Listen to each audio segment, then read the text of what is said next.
I was supposed to be a doctor, according to my parents, but I chose differently. In fact, I don't even know that I chose anything initially. I just wasn't quite the student I needed to be in those days to go to medical school.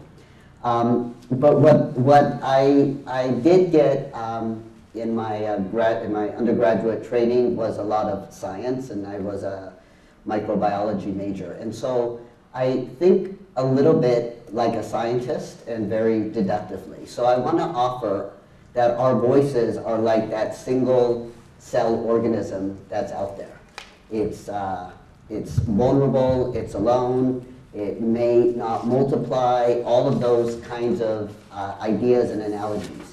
And community is like the multi-cell organism, where it takes a lot of cells to form tissue, and tissue to form organs, and organs to form organ systems, and here we are.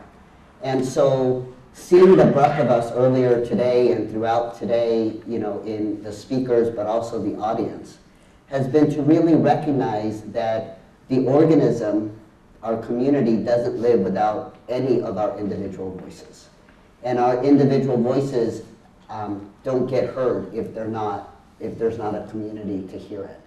And so in whatever walk of life you are in or come from, you know, if you can carry a message about how important we each are and we are to each other. My story really begins with, of course, my parents and the heritage. I'm a first-generation American.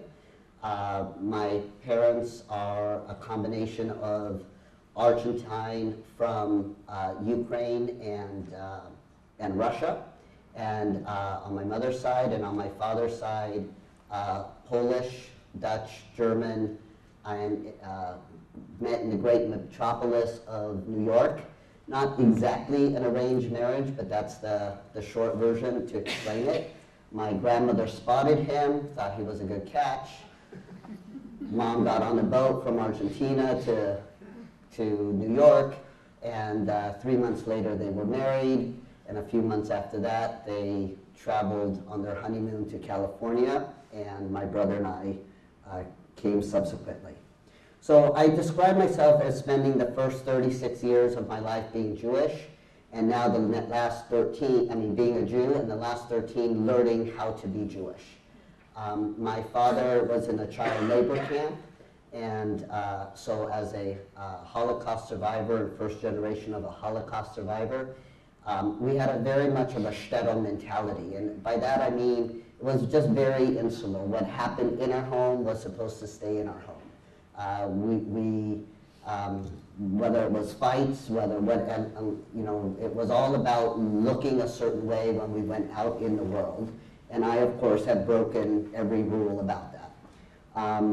I get more attention than they would like. I bring them more attention than they would like. I've changed my name, which they feel was not my God-given right. It was theirs to give me my name, and I went ahead and changed my name, and several other things about myself. I know that we have a shortage of time, so what I will say, kind of in a preamble to my conclusion here, is that letting myself actually accept that I am transgender was my pathway into really being Jewish. And moreover, had I not been perhaps born female and had the blessing of being able to bear a child, I may never have really given myself permission. My son doesn't really like the credit for all of this evolution of myself, but it was really within weeks of his birth that I knew I had a different destiny. And I couldn't figure that out on my own. I couldn't give myself permission.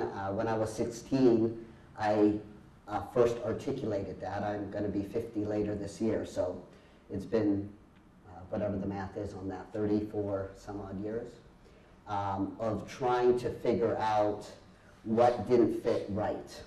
And I thought it was being Jewish, I thought it was being first generation American, I thought it was wanting to be religious. I thought it was being a lesbian. I mean, I was whatever you all told me I was. It's like, oh, your parents are Jewish. Oh, so let me go learn how to be Jewish. Or, you know, you like women. Oh, that makes you a lesbian. Oh, okay, then I'll do that. And I just feel like I've just fumbled along, and somehow I made it to this point. And I mean, this is one of my proudest days today, just seeing the community I belong to. And I was sharing with someone at the break, it feels so much to me that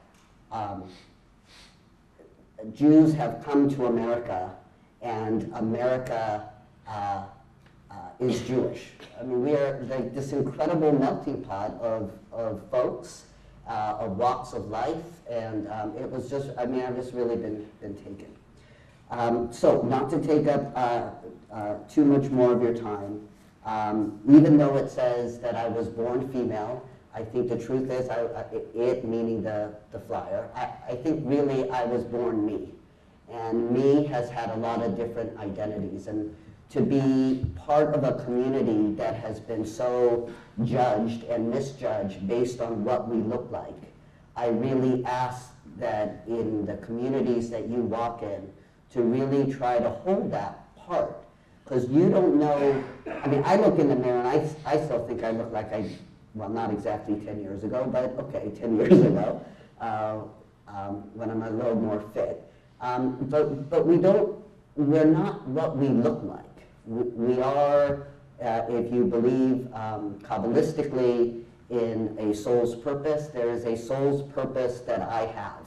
And I may not ever find out what that purpose is, but I believe in a story that was told to me that when we ascend, if we're so lucky, that God might ask us, you know, who are you? And it's not going to be, I was a daughter, I was a son, I was a doctor. It's going to be, were you the best you that you could be? Whatever you look like, wherever you come from. And so that's what I try to do in my life. And if you want to read more about transgender Jewish stories, including some more of the riveting details of how I wouldn't say awareness as much as acceptance really came about. There's a book that Noach Dezuma edited called Balancing on the Mechitza, Transgender and Jewish Community. And being that it's 2012, you can buy it on Amazon.com.